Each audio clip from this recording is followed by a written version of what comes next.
Le verdict est tombé. Ce lundi 1er mars, Nicolas Sarkozy a été reconnu coupable par la chambre correctionnelle du tribunal de Paris pour trafic d'influence et de corruption depuis 2014. Il a ainsi écopé de 3 ans d'emprisonnement, dont un ferme. Le tribunal a estimé qu'un pacte de corruption avait bien été conclu entre l'ex-président, M. Thierry Herzog et l'ancien haut magistrat Gilbert Azibert, qui ont eux aussi été condamnés à la même sentence. Un jugement qui a indigné Carla Bruni puisque celle-ci a souhaité faire part de son avis sur son compte Instagram, seulement quelques heures après. Elle écrit: « Quel acharnement insensé mon amour @Nicolas Sarkozy. Le combat continue, la vérité fera jour #injustice » en légende d'une photo sur laquelle l'ancien président de la République et elle apparaissent très complices. Depuis le début de ce procès, la chanteuse avait ouvertement apporté son soutien à son époux et l'avait également accompagné au tribunal correctionnel de Paris le 9 décembre dernier.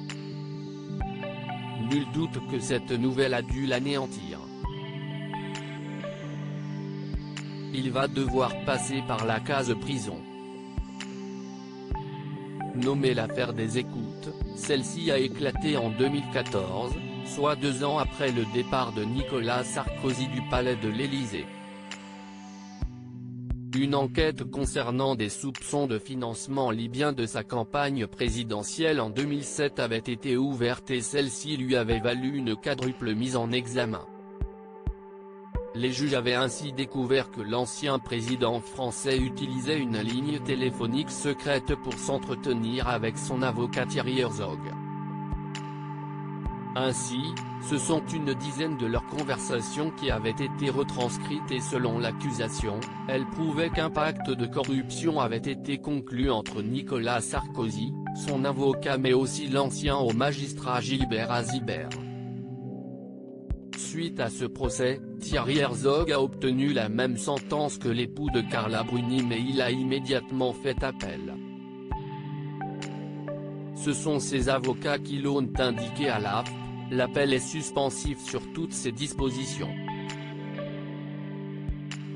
Nous sommes plus déterminés que jamais à obtenir la relaxe de M. Herzog qui est présumé innocent. Nicolas Sarkozy a souhaité prendre la même décision. Un second procès pour Nicolas Sarkozy. Nicolas Sarkozy n'a pas fini avec la justice. En effet, alors que le verdict de son procès pour l'affaire des écoutes a été rendu ce lundi 1er mars, il devra se rendre de nouveau devant la cour le 17 mars prochain pour l'ouverture du procès de l'affaire Big Malion. Celle-ci concernant le financement de sa campagne présidentielle et l'ancien président français est accusé de financement illégal et de dépassement du plafond autorisé des dépenses.